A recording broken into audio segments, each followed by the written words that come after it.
Hello, welcome back to H Hour. This icebreaker is with Steve Holland. If you want to submit questions for future guests and subject them to these questions, as Steve is going to be subjected to questions in a minute, you need to become a patron of the podcast to do so.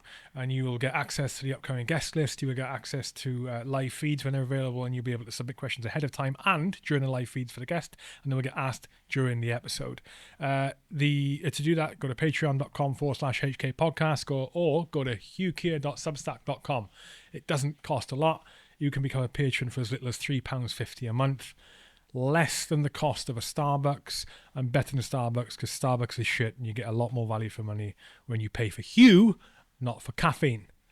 Anyway, on to the icebreaker. Steve Holland, welcome to H Hour. Hello, mate. Hello, mate. Question number one from most of these questions from Coke, the patron called Coke.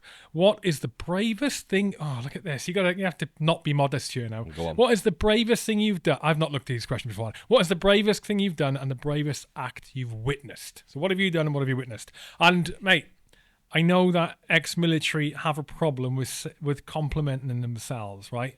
But feel free to be open and honest. You've been asked the question. You're not volunteering this information about yourself. Go for it. So the bravest thing I've done. That's a horrible question. Oh God, what a horrible question that is. I think more in recent times, really. With my involvement in Ukraine, and I don't really want to say it's the. I think the bravest. I've seen people do a lot of brave things. And I think Ukraine was a testing point. In regards to pushing the boundaries on limits of being brave, with some of the things that we were doing out there. And I think some of the bravest things that I've a horrible question. Bravest things that I've been a part of is getting teams into certain areas of Ukraine, so the world could see what was happening out there. Media teams, yeah. A bit of a backdrop that sort of when the war broke out in February 2022, I was working for CNN. And then I moved on to the New York Times, sort of the year after that. But sort of working in Donbass, for the last 2 years, and some of the things that we've done, things that I've been very uncomfortable with doing for editorial value, to get the story out to the world of what was really happening out in Ukraine. I think I can't actually pinpoint a moment, but I remember testing my personal limits on pushing the boundaries, and I do recall areas of working in a place called Bakhmut in Donbass, moving into areas which was incredibly dangerous, not only from sort of artillery and bombardments, but there was a huge increase on drone warfare back then.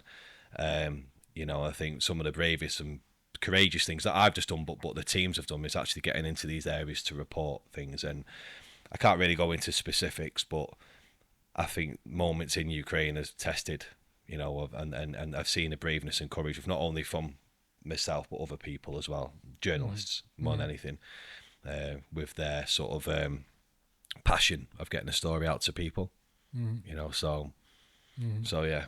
Don't really know if that answers your question, but it does. And you skirted around giving an actual example about yourself. Well, so there's immodesty there. No, I totally get it. It's probably a million things, and we'll talk more about Ukraine on the main pod if that's all right. Yeah. Okay, cool. Question 2 from Coke. What's the most important lesson about the Ukrainian war the UK military should learn? Drone warfare. The advancement of modern day technologies. The advancement of drone warfare, the robotic warfare that we seem to find ourselves in now, being used to working in a conventional setting that mirrors and echoes World War II in colour, but a lot more vicious, a lot more dangerous. Trench warfare, it isn't what we deem it to be. It's relentless, and if the British military, were going to take Ukraine serious, I would definitely take away the advancement of robotic war and trench warfare, because that is what Ukraine is. Gone the days where you've got soldiers sort of advancing on an axis, and sort of moving towards the enemy type of thing. You know, the battlefield is a very lonely place in Ukraine. You know, and it's dominated by drones, and it was dominated by not just air drones but land drones, drones by sea. It's a frightening place to be, especially with the advancements of AI as well. Frightening. Definitely want to talk more about that, Steve. 100%. Yeah. Okay. Question 3 from Coke. Physically and mentally, what's the best way to help? This is random. What is the best way to help a traumatized child? By turning up and showing compassion. As you know, I've worked very closely with children in Ukraine for the past 3 years. It's a project that I set up. Have I forgotten something here? We'll come on to that as well then. Okay, yes. Apologies. Coke knows something I don't know. Right. And to help a child during a traumatic experience is actually showing compassion and keeping to your word. And if you say you're going to turn up, turn up. That's actually very relevant for something that I've got up and coming in the next couple of months. But yeah, compassion, mate, and keeping to your word. Mm-hmm. And it works. Yeah, it really does. Have you performed really badly in a crucial situation? If yes, how did it impact you? I think as soldiers, mate, I think we are all guilty of critiquing ourselves. I am, and sort of the after action review you give yourself when you've done something. I kick myself all the time, in stuff where I could have done that better. Did it work? Yeah. Did we achieve the aim? Yeah. But I think a lot of us are guilty of that. And do I say I've performed badly? No, but I know I could have improved in a lot of areas where people didn't even see, using Gaza, using Ukraine, using my time in the military, Afghanistan and Iraq. Of course we could always do things better, but I've never got myself into a situation where it's gone terribly wrong. I've always managed to pull myself out of the shit, once we've found ourselves in that situation. But I definitely could have done a lot of things better, yeah. Mm-hmm. Okay, another question. How do the war zones you've been in compare to each other? So you mentioned Afghanistan and Iraq, obviously Gaza as well, and Ukraine. Yeah. How do they compare to each other? Do any stand out as different, or are there any similarities between any of them? No, I think they're all different in their own way. Going back to the earlier days in Iraq, sort of fighting in the cities and doing all with fighting, being in Basra, in all those areas. They're moving into Afghanistan where a lot of it's rural.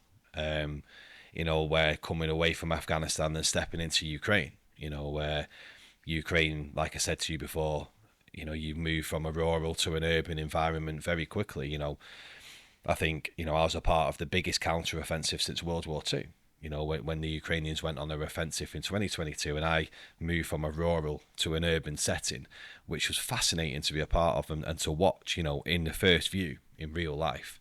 But then you move back into Gaza. Gaza mirrors Iraq in a way. In what way? The similarities of how it looks the same, but it's very different, and very small and a lot more dangerous. So I'd say they're all different in their own little way. But if I was to compare Iraq to Gaza, similar, but I would say Gaza was much more dangerous than Iraq. Yeah. Okay. How does being around death change how you live your life? I think you become very grateful for what you've got. I think with the job that I do, death is quite a normal thing, and, I think being a soldier in probably one of the busiest times, we've seen post World War II, when we were in, with the Iraq and Afghanistan campaign, that comes part and parcel with your job. And we all know the consequences of our actions. But then when you move into the civilian environment and you're still continuing sort of work that mirrors military sort of a military setting. You know, when I went to Ukraine, I'd never seen death like that. The amount of death over there, it's just, you can't even explain, you know, the amount of dead bodies we've seen, soldiers, civilians, whether they were Ukrainian or Russians. You know, and again, not only do you show compassion, you know, because we were very similar to these people once a time, you know, we were soldiers, and I think you naturally show that compassion to these people. But it definitely changed my life, you know, in regards to how grateful I am to being here, how important life is. But, you know, with the jobs that we do comes at high risk, you know, and it sort of puts you in your box a little bit, you know, and when I mean that, you know, when you're willing to take risk, which is high risk, to achieve an aim, whether that's an editorial game for the media teams, or whether that's a risk that you're willing to take to feed 2.1 million people in Gaza, you know, you always put into consideration that you're only one wrong decision away from being a part of statistics, you know, these people that are being killed. So, but it's made me respect life a lot more than what I did prior to doing these jobs. I can imagine. I mean, that's one of the things you can't hide from at the minute. You can't deny at the minute, is especially where Ukraine is concerned, the amount of just absolute over 1 million soldiers, mate. Yeah, but it's all being fucking live streamed, Steve. Yeah. Just crazy. It's mental, mate. Yeah, it's unbelievable. You know, and when we go on to Ukraine, when I talk about robotic war and AI, you know, like, you can't run away from that shit. You know, and some of these drone operators out there, you know, 600 to 800 confirmed kills. You know, like, it's just unbelievable the amount of people that they're killing on a video screen. Yeah. It's mental, mate. It's mental. Do you have any sympathy for Russian troops? Yes, absolutely. Because I don't agree with some of the things that they do. But I'm on one side of the fence. I've not been on the other. I'm not brave enough to do that. But, you know, with some of the things that they have done, which I know they have done, you know, when we look at the beginning of the war in Kyiv and Bucha and Borodyanka, the atrocities of Irpin, absolutely horrific. But do I have compassion? Absolutely. You know, they're just human beings, and I'm pretty sure that we're all sat in a room and remove the war aspect from it, we'd all have a drink and have a laugh, and we'd be normal human beings. We can all relate to being a soldier. So absolutely, I do show compassion for Russian soldiers. But on the other, you know, on the other side of things, you know, I don't agree with a lot of things that they do. But who am I to say that? You know, I'm not in their position, am I? Yeah. No, I know what you mean. I know what you mean. I can't imagine that the Ukrainians have been following every letter of the international law of armed conflict. Do you know what I mean? No. That is not to excuse what the Russians have been doing. Yeah. But to look from the outside in gives you a certain perspective, right? And it's easy to sit there with your rose-tinted spectacles and go, oh, this and that and this and that. You know, on a grand scale, the atrocities absolutely should not happen. Yeah. But I think, any soldier around the world, soldier, sailor, airman, woman, there's definitely an element of compassion there for what you know that they are being either forced to do or putting themselves forward to do. Yeah. You know, it's very easy to sit at a distance and make opinions based on a narrative, you know, and that's something I've become very aware of, especially working within the media space prior to going to Gaza. But absolutely, you know, there's two sides to a story, and it's very easy to base an opinion on a one-sided version. Mm-hmm. I think if we move to the other side, things might be different, you know, but we can only base it upon what we see. A real interesting exercise to do, which could never be done really in the way you'd want to do it, but I think if you went and were able to sit down and survey each, like a couple of hundred Russian soldiers, right, Russian military, and ask questions like, do you believe in what you're doing? Why are you doing it? Why did you join up? you'd have mirror for most. I think Yeah. you'd have very similar answers to what we would give. Yeah. Do you believe in what you're doing? Well, most British soldiers, I'd argue, like the default is yeah, but they haven't really thought about it. No. They're only doing what they're doing because they joined up, and that's what they're supposed to do. Yeah. Right, and literally what it is, isn't it? Yeah. And then you got others who joined because they had no other option, and then, well, in the case of Russia, you got conscription over there, haven't you? Yeah. But I think for the most part, it would be, they haven't joined up to kill people. No. They joined up to serve the country, or because they've been forced to. Yeah. And when you look at it at that granular level, are you saying it's very difficult not to have compassion for them? Yeah. And at that sort of micro level, on the level of the individual. Yeah. What do you think about? What do you think? Another question from Coke. Is there anything positive about Putin? Wow, that's a good question. I think he's a very clever man.